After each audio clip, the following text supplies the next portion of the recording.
Hey, how's it going? So, I've seen a lot of people who start new Ironman accounts and ask what are some of the first goals they should work towards. Now, what I'm going to be going over today is definitely important for any account, but the reason why these things are especially important for Ironman is because how difficult it is to travel around the map in the early stages of the game. Regular accounts can easily make GP to buy law runes and teleport tabs and jewelry, whereas Ironman have to get a fair amount into the game before a lot of those transportation methods become available to them. And just through experience from playing my hardcore Ironman, these things are so important to get, and the sooner you get them, the better. Now, obviously, things like Barrow's gloves and the fire cape and stuff like that are important too, but this video is focused more around things to get done in like the first week of playing. And if you have experience playing old school, then you'll already know about what I'm going to be going over, but this video is meant to be focused towards newer players or people with maybe not so much game knowledge interested in starting an Ironman account. Now with that being said, let's get into these 3 things that every new Ironman account should get. And the first thing that I want to go over is the Graceful Set. And what it does is when you have the full outfit equipped, it gives a negative 25 kilogram weight reduction and it makes your run restore 30% faster when you're idle, walking, or busy. It doesn't cost money, but it does cost marks of grace, which the only way to get them is by doing agility rooftop courses.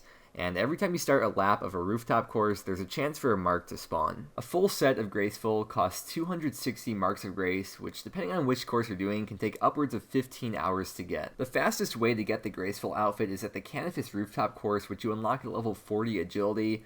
You do need to have completed the Priest Imperial quest to access, but you should get that done anyways. If you want to rush to get the set, then you can stay at Canifis starting from level 40, and you should get enough marks by the time you're around level 57 or 58. However, you could also choose to leave at level 50 to do the Faldor course for better XP and less marks of grace, and if you do choose to go that route, then you won't finish your Graceful set until your level is in the mid-60s. Also keep in mind that for any course where you're 20 levels above the requirement, you'll get 80% fewer marks of grace, so if you got level 60 agility at Canifis, then you'd be much better off XP-wise and marks-wise to just go to a different course. Whether you choose to rush Graceful at Canifis for more marks but less XP, or use the best courses possible for less marks but more XP, agility is a skill that's so important to get up either way because the higher your level, the faster your run energy restores.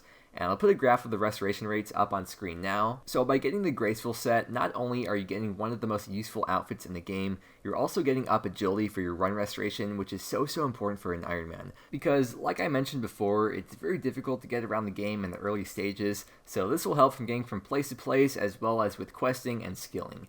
And it's one of those things that you need to get done eventually, so you might as well get it done as soon as possible. Once you finally get your 260 marks of grace, you're going to want to make your way over to the Rogue's Den, and you can get there easily by using the Birth Orb Games Room Teleport in the Minigames tab, and then follow the path that I'm taking to get there. Also, another quick tip, the Minigames Teleports are going to be some of your best friends for a while as an Ironman. You could use them every 20 minutes, and some locations can be extremely useful depending on what you're doing. But you're just going to run down here and trade with Grace, and you can buy the full Graceful set from her.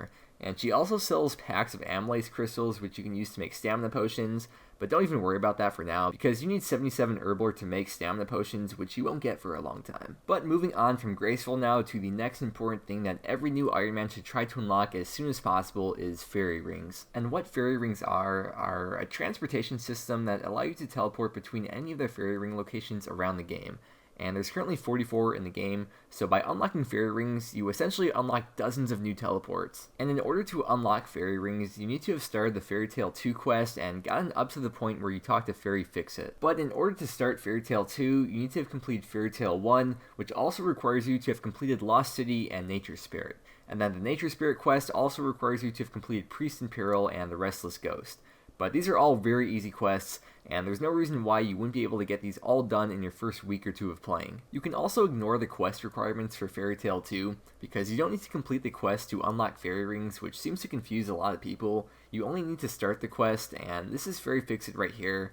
And when you get to the point where you talk to her in the quest, you'll be able to freely use the Fairy Ring system. And unless you've completed the Lumberge Elite Diary, which you probably haven't at this point, you need to have your Drayman Staff equipped in order to actually use the Fairy Rings. And now this brings me into the third thing that's important to get early on for Ironman, which is the Ardougne Cloak 1. Ignore the second teleport option you see on screen, that's only for the Ardougne Cloak 2 and above, but the main benefit of this cloak is that it gives you unlimited teleports to the Kandran Monastery. This is such a great teleport for multiple reasons, and the first one being that you can recharge your prayer in the monastery, which makes it so good for training Slayer. The next reason why it's so good is because assuming you unlock the fairy rings like we just talked about, it's very close to a fairy ring.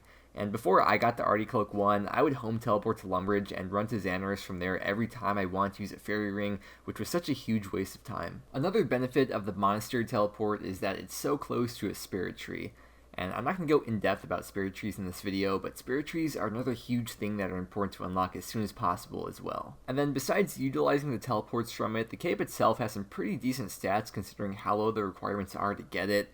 And if you're a hardcore Ironman, it might be your best in slot cape for a while too, considering it's basically an unlimited right-click teleport. Also, when I say low requirements, I mean this is seriously something that you would have no issues at all getting on your first day of playing the account if that's what you choose to do. I've got all the requirements for the Ardougne Diary up on screen now for you to take a look at, and there's nothing difficult at all about getting this cloak. You might spend some time running around and getting the items for quests and whatnot, but as for the stats, there's really nothing that you need to grind out. And then once you get all the tasks done, you can follow the path that I'm taking to get to 2 pints in the bar to get your cloak from. So those were 3 things that I feel are very important to get early on for Ironman.